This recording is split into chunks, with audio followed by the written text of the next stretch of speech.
استودیو رادیو ریباز اف ام گۆدار و شۆپینەرێن مەهێژال هەردەری دەمباش ئاز علی عومار مەزێ بولتەنەک نوژوەرە پێشکەش بکەم. سەرۆکی ئەمریکای دۆناڵد ترامپ هێشیاریدا تورکیە و ڕاگەاند ئەگەر تورکیا ئێریشی کوردان بکە دێژ ئالیێ ئابووری بە تورکیە بڕوخینە و کاڵێن دبێژەک و دوێ ئەمریکا ڕێزێڵ خۆ بگرە. عەبدولئەحەد ستەیفۆ دبێژەک و سیاسەتا ئەمریکا دەربارەی ڕۆڵە ئیرانê li Sûriyê divê zelaltir be. Dem baş. Serokê Amerîkayê Donald Trump di derbarê egera êrişa Tirkiyê bo ser Rojavayê Kurdistanê hişyarî da Tirkiye û ragand eger Tirkiye êrişî Kurdan bike dêj aliyê abûrî ve Tirkiye birûxîne û Erdogan dibêje ku divê Amerîka jî rêzê xwe bigire. Serokê Amerîkayê Donald Trump derbarê vekşandina hêzên welatê wî ji Sûriyê û şerê li dijî Daişê û gefên Tirkiye bo encamdana êrişekê li dijî hêzên Kurdî yên Rojavayê Kurdistanê peyamek belav kir.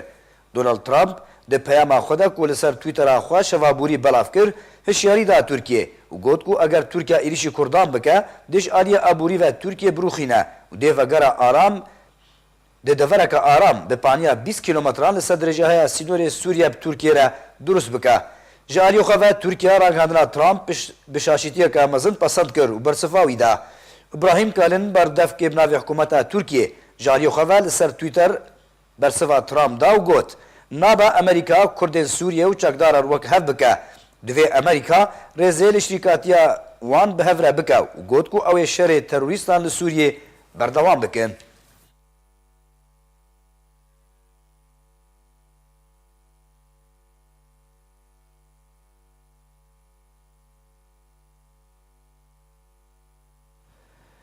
Her divê derbarê de Wezîrê Derveyê Amerîkayê Mike Pompeo ji hevşanê xwe yê Tirkiye re Mewlûd Çavuşoğlu beryavekê tekeziya Washington li ser parastina hevpeymanên wê li Sûriye kir.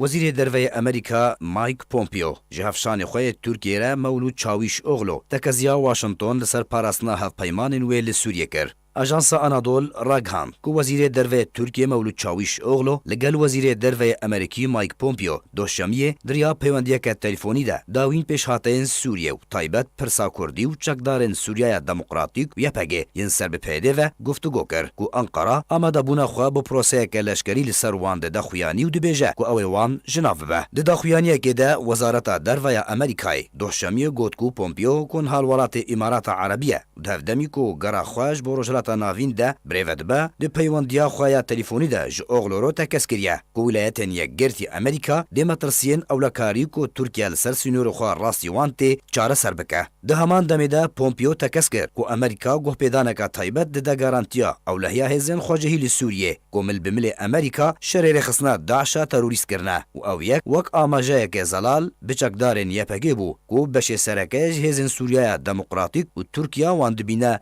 rêxistineke terorîst. Herwiha daxuyaniyê amaja wêyekê kir ku her du wezîran li ser giringiya berdewamiya şêwirên Amerîkî Tirkî wek beşekî ji vekşana Amerîkî ji Sûriye û hemahengiya her du aliyan kir. Her divê derbarê de û lêdwanekê de ji bo rojnamevanan piştî peywandiya telefûnî li Abu Dhabi Emîdê diplomasîya Amerîkî got ku Washington û Tirkiye eger heye di danûstandinên xwe de derbarê Sûriyê bigina encamekê garantiya Tirkiye ji gefên terorîst ji aliyekî ve bike berevaniya Kurdan ji aliyekî din ve bike.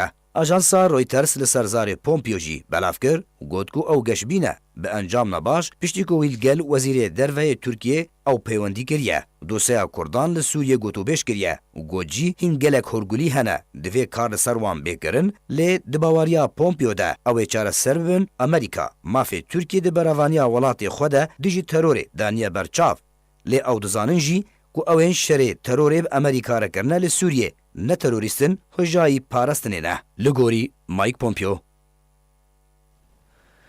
Wezîrê Derveyê Welatê Urdunê Eymen Asafadî tekez kir ku welatê wî di hemahengiyê li gel her yek jê Fransa, Rûsya û Amerîkayê de ji bo çareserkirina krîza Sûriyê bi awayekî siyasî berdewam e û dubare daxwaza vegerandina derbiderên Sûriyê ji kampên Errikban ya hevsînorî bi Urdunê re bo Sûriyê nû kir. Li gorî Wezareta Derveya Urdunê Asafadî di kongreyekî rojnamevaniyê hevbeş bi hevşanê xwe yê Fransayê Jean-Yves Le Drian re ragihand welatê Urdun dê hemahengiyê gel her yek jê Fransa, Rûsya û Amerîka û biraw hevalên xwe re ji bo çareserkirina krîza Sûriyê bi awayekî siyasî û di zûtirîn dem de berdewam bike. Asafadî serbar kir ku ew li gel Le Drian hewlên dawîkirina krîza Sûriyê gengeşe kiriye.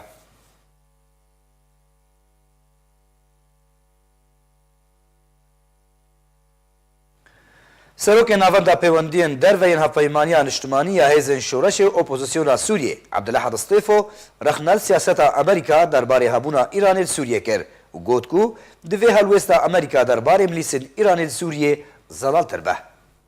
سیاست امریکا لهمبر رولا ایرانی لسوریه پی تی وی اوه بزلال کرنا زیدتر هیا. سروک ناوندا پیوندین دروی هفپیمانیا نشتمانی اپوزیسیونا سوریه عبدالأحد استیفو پیشوازی لگوتنا وزیر دروی امریکا مایک پومپیو کر او جی به درخستنا ملیسیاین ایران جتواهی خاکا سوریه.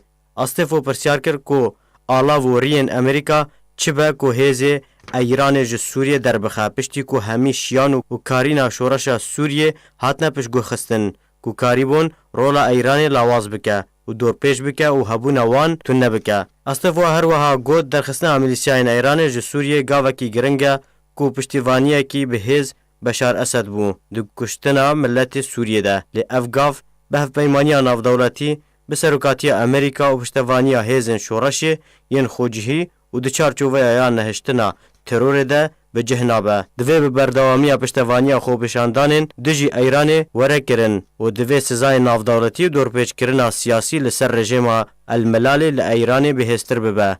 سروک ناوندا پیوندین دروی هفپیمانیا نشتمانی اپوزیسیونا سوری داخوا جی واشنطن کر کو پشتی درخستنا ملیسیاین ایران ج سوریه هولن خو به هستر بکه و بر چاره سریه کی سیاسی جروشا سوریه را و لگور بریار نافدولتی کل انجمانا اولهی دربار سوریه ده درخستبون و دسر وان دجی داخویانیا جنیف و بریارا 2254 بچه.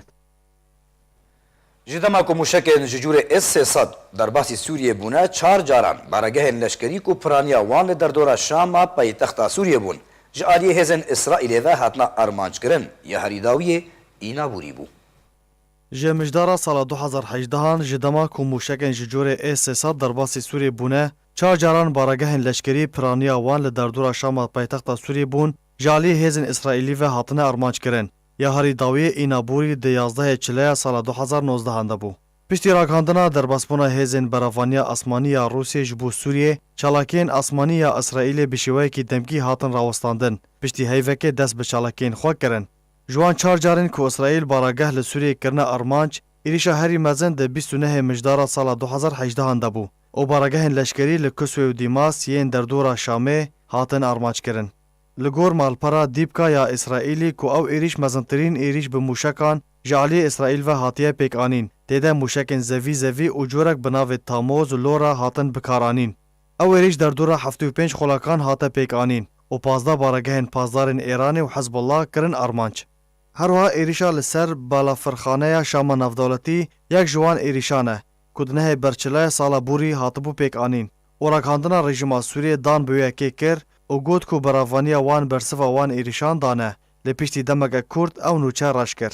ایریشا سیم جخاک لبنانی لسرهن باراگاهان لشامه هاتن تومار کرن و براوانیا روسیه ده 25 برچله سارا بوری راکاندبو کو هزن اسرائیلی 6 ایریش جخاک لبنانی پیک آنینه و راکاندنا رژیم بحثا زیانن وان ایریشان کر و گوتبو کو باراگاه تقمانیان هاتیا ارمانچ کرن و 3 جگدارن وان بریندار بونه.